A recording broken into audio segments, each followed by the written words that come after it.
and welcome back to my channel, or hello for the first time if you're new here. I've got quite a few videos going up on music promotion, so do subscribe if that's something that you're interested in.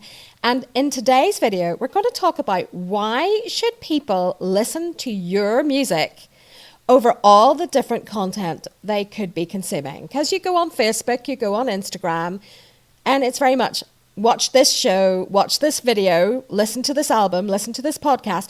Why should people choose your work? So think about the art and media you're planning to consume at the moment. I'm currently watching season 4 of The Crown. I want to watch The Queen's Gambit. I want to listen to Alan Alda's Clear and Vivid podcast, and I want to listen to David Tennant Does a podcast. So that's my plans. Think about your own. How did you hear about all this different content? And how often have you heard about each thing that you're considering consuming?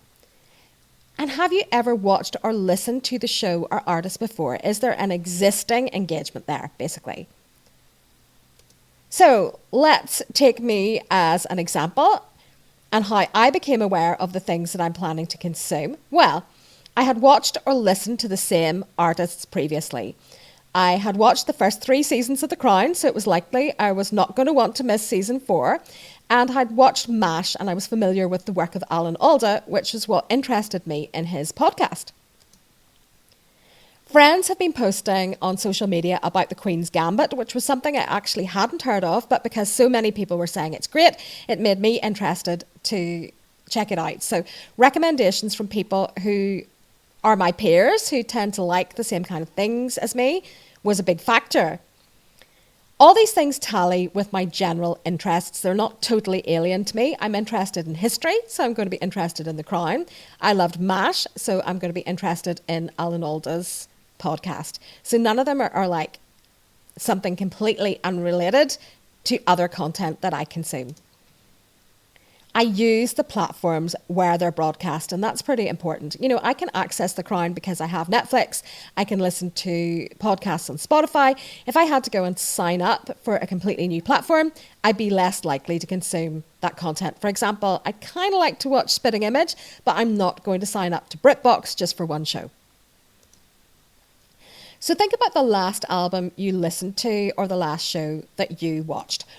What were your reasons for choosing to watch or listen to it above all the other things you could have watched and listened to? Well, let's talk about my example of me watching The Crown. I had seen the earlier seasons, so there was a previous consumption there. I'd enjoyed it before, so I'd had positive engagement in the past. There had been a lot of press about it.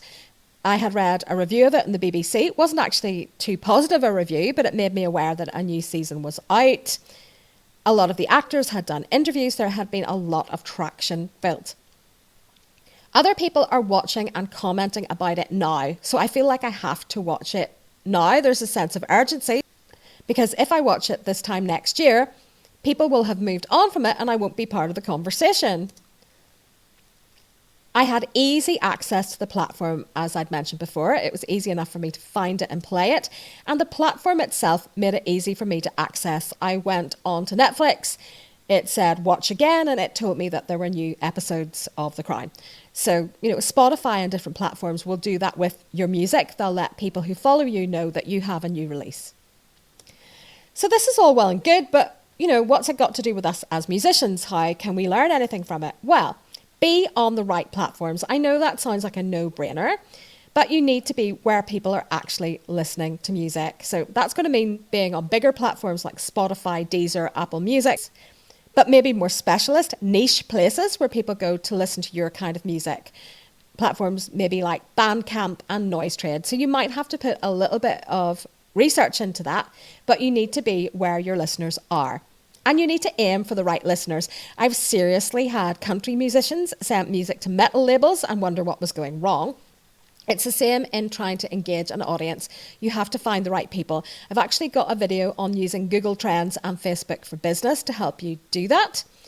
But, you love your kind of music, so you're likely to know who the people who love your kind of music are. People who are already familiar with your work and engaged with it are more likely to listen to a new release. So you need to maintain those relationships. And people are more likely to listen if you build up expectation rather than releasing cold. So if you record a song, you release it the very next day, not the best way to go. You want to build up that sense of expectation and something special being about to happen. Publicity is a great thing, and it's different from promotion. Promotion is what you say about yourself, and publicity is what other people say about you. And notice I've written other people's opinions help, not other people's positive opinions help. You might get the odd review that actually sucks, but it still means that people will have heard of you. So what actual action can we take based on all this? Well, upload your music to places where the right people can access it. That is the first thing to do. If you don't have an email list, you're really missing out. It's still the best way to get people to engage. So, establish one and send them song snippets, updates on how recording is going. Tell them where in the world you are at the moment. Keep them engaged. Don't email too often, otherwise you'll just annoy people and they'll unsubscribe. About once a month, I think, is reasonable. But create some expectation with your existing audience about your upcoming release. And reward loyalty. Offer existing listeners something special. So maybe people get a bonus track for being signed up to your mailing list. Maybe you can send them a signed postcard. You know your audience. You know what's going to appeal to them. So quote listeners for social proofing. Say someone emails you and said, I was having a really crap day. I listened to your song and it made me feel better.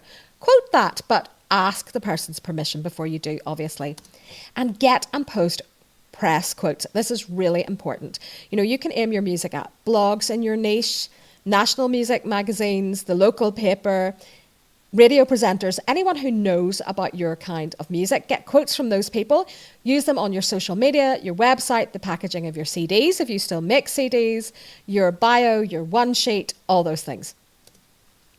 Stay on top of your social media presence. If people visit one of your platforms and there's been no posts there for weeks, they're going to assume, oh, nothing's happening here, and lose interest. So you can schedule posts on most platforms, so you don't have to be posting 5 times a day. Actually, that would just be annoying. Once a day is fine. The thing that does take time, though, is interacting, and you really should answer if people take the time to post comments or questions. The only thing I would say, though, is don't interact with trolls. That's my personal feeling. It's just not worth it. They just steal your energy. So plan release dates at least a couple of months in advance. That's really important. So you have time to build traction. And if you're going to pitch songs at Spotify editorial playlists, which is a good thing to do, you need to set a release date that is at least 6 weeks ahead of the date that you uploaded that song to the distributor. So I hope that you found some useful tips in this video. Feel free to post any comments or questions below or to email me at info@evewilliamsmusic.com. Also, please do feel free to post your music because it's really great to hear people's tracks. And I hope to see you again on the channel. Wishing you every success.